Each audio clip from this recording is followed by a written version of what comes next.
Hi friends, இன்றைக்கி பலாப்பழத்தில் கொழுக்கட்டை செய்ய போகிறேன். அதுக்கு க்ளீன் பண்ணி எடுத்து வச்சுருக்கேன். நல்லா பழுக்காது கொஞ்சம் காயாக இருக்கிறதா எடுத்திருக்கேன். இப்போ கொட்டையெல்லாம் எடுத்துகிட்டு நம்ம சொலையை மட்டும்தான் எடுத்துக்க போகிறோம். அதில் சின்ன சின்ன பீஸாக கட் பண்ணி எடுத்துக்கணும். கொட்டையை தூக்கி போட்டுட்டு சொலையை மட்டும் கட் பண்ணி எடுத்துக்கலாம்.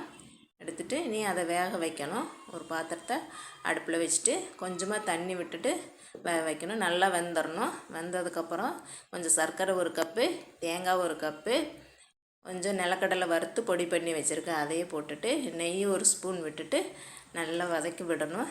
தண்ணி கெட்டியானோடனே இதை இறக்கி வச்சுக்கலாம். பூர்ணம் ரெடி ஆகிடுச்சு. மேல் மாவுக்கு பச்சரிசி மாவு, உப்பு, எண்ணெய், கொஞ்சம் கொதிக்கிற தண்ணி விட்டுட்டு நல்லா கிளறி வச்சுக்கணும். இப்போ மேல் மாவு பூர்ணம் உள்ளே வச்சுட்டு கொழுக்கட்டை உருட்டி எடுத்து ஆயாச்சு. இப்போ கொழுக்கட்டையெல்லாம் உருட்டி வச்சாச்சு. இனி இட்லி பாத்திரத்தில் வச்சு வேக வச்சு எடுத்துக்கலாம். இப்போ பலாப்பழ கொழுக்கட்டை வந்து ரெடி ஆயாச்சு. இது உள்ளே இருக்கிற பூரணம் மட்டும்தான் பலாப்பழத்தில் செஞ்சது. மேல் மாவு சாதா அரிசி மாவு தான்.